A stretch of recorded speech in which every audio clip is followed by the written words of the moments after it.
Dungeon Explorer 2 is the sequel to the first-year release on the TurboGrafx-16 called, and I know this is going to be a shock, Dungeon Explorer. The original game was a cute little gauntlet clone, showcasing overhead action mixed with a bit of role-playing. When Dungeon Explorer 2 was announced, the excitement originally packed into a turbo chip was now hyped up to be even better on a Super CD. Released toward the end of the Turbo's life cycle in America, Dungeon Explorer 2 always seemed to be hard for me to find. But eventually, the search was over, and it was definitely worth the wait. I gotta be honest, after popping the disc into the console, the no-sound title screen had me a tad worried. Where have we seen that before?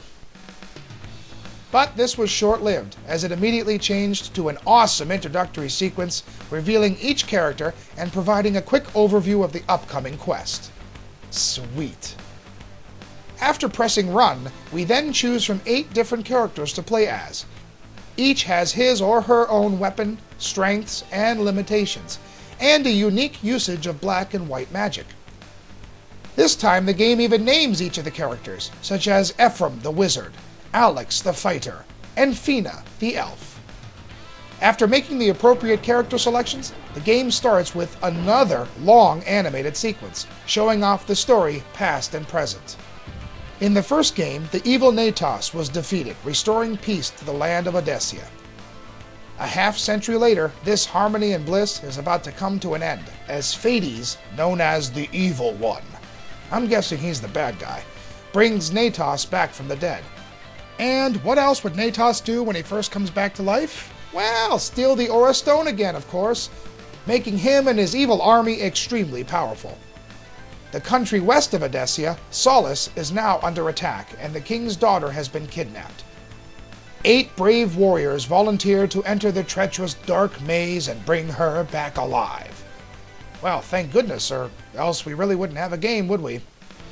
Just like in the original Dungeon Explorer, the sequel is an overhead view action-adventure gauntlet-like game with a mixture of role-playing. This time, however, the role-playing aspects are definitely beefed up as there are more places to explore and a bunch of characters to talk to. You search around to find information on the correct routes to lead you to various dungeons. In each dungeon, you beat the hell out of baddies, or run your you-know-whats off to avoid them, and find the exit. You can even find hidden potions and items such as extra lives, speed enhancers, and mirrors that bounce your main shot all around the screen. Now don't worry, the entire game isn't filled with long, drawn-out animations. Most of the dialogue is still text-based, and this quest has a lot more people willing to gab.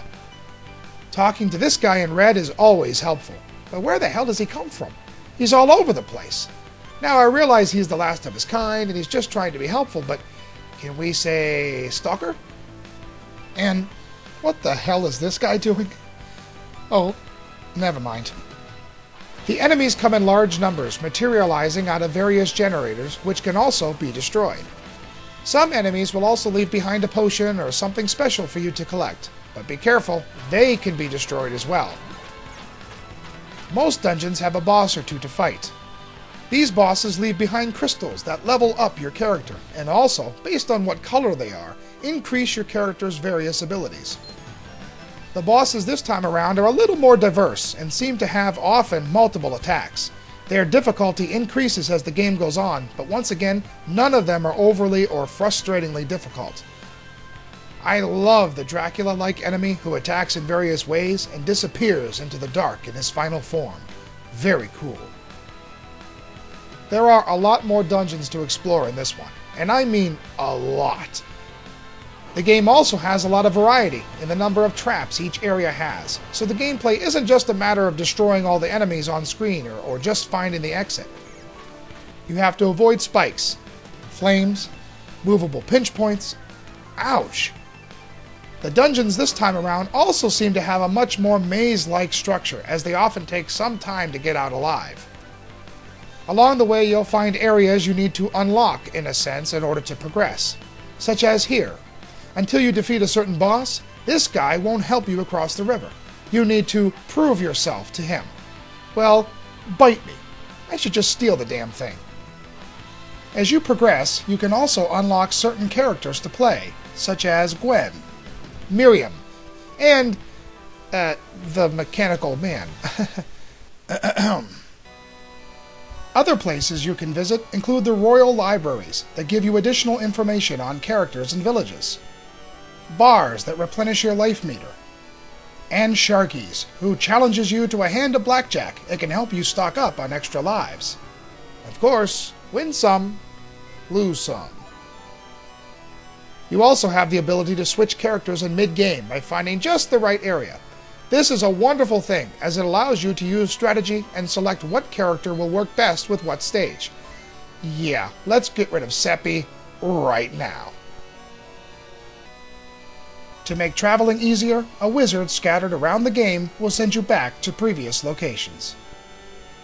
After using all of your life crystals, you have the ability to continue, and the sequel is much nicer on how far back it sends you. Sometimes it allows you to start right from where you left off. Dungeon Explorer 2 saves the game into the system's memory, and this makes for easy continuation, although the password feature is still enabled. The graphics are just great. The animated sequences are all wonderfully created, the colors are beautiful, adding a rich texture to even the underground dungeons, and the levels all have a really nice look for an overhead game. I will admit, the overworld areas tend to look extremely similar and could have used a little more variety, but there is so much to see that it never gets old. The music coming from the Super CD is just epic. The first game had awesome music on a chip, and they definitely outdid themselves this time with the CD format. Plus, they also recreated some tunes from the original game, giving it that nice touch of familiarity. As to be expected, the processor-specific sound effects can be a bit lame, but the CD soundtrack overrules any negatives in the audio. The controls are identical to that of the original game. You freeze when shooting in one direction, you move based on what character you choose. It's pretty much a carbon copy from before. If you move left or right after talking to someone, for some reason you talk to them again. This gets frustrating when you're in a hurry, so definitely learn this quirk in order to avoid it. The animated intermissions never seem cheesy or boring, with very good voice acting and visual detail. They appear before specific boss battles for a quick before the attack taunt, during certain important plot points, and are almost always very intriguing. Dungeon Explorer 2 follows a similar linear path like its predecessor, but because of the variety in levels and the amount of possible exploration, it definitely has a more non-linear feel. Some places and items can't even be picked up unless you're a particular character, such as this wizard, who will only give upgrades to a witch, hence Gwen can benefit from it. So far I've mentioned the game being chock full of goodies. Well, what if I said that yes, it is also a multiplayer game with up to 5 people who can be on the screen at once. As usual, you share extra life crystals, and the strategy of figuring out who deserves the power-up after defeating a boss is still in play. But talk about the ultimate party game. Some have said the original game for a single player wasn't the greatest. Well, this has definitely been addressed, as the extra variety thrown in means there are a lot of hidden things to find you won't even see in one pass. Oh, and that one pass equals about 8 to 10 hours, so it's a pretty long quest. Throw in the multiplayer feature, and this game packs everything in it you would want from this type of genre. Any minor flaws I noticed are eclipsed by the rest of the game, and Dungeon Explorer 2 is just awesome, including some of the best the Turbo had to offer. 5 Super CDs out of 5 for upgraded Gauntlet clone action.